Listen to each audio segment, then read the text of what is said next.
Payagan nyo ang mga mahal nyo sa buhay, lalo mga bata, na mahirapan.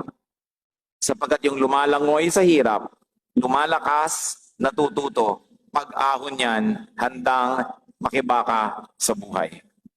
Kaya si Balagtas, lagi ko nalang kinukote, sabi niya sa Florante at Laura, pag-ibig anak ko'y aking nakilala, di dapat palakhin ang bata sa saya.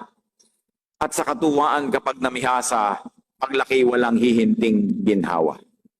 Totoo, pinalaki mo sa sarap, walang kalakas-lakas. Anting problema, tumba na. Ang taong magawi sa ligaya at aliw, mahina ang puso't lubhang maramdamin.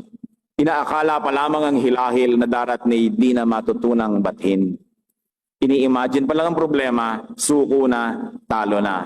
Laki kasi sa layaw, laki sa sarap, laki sa ginhawa. Kaya sabi niya, nakilala ko na kung anong tunay na pag-ibig sa anak. Turuan mong mahirapan.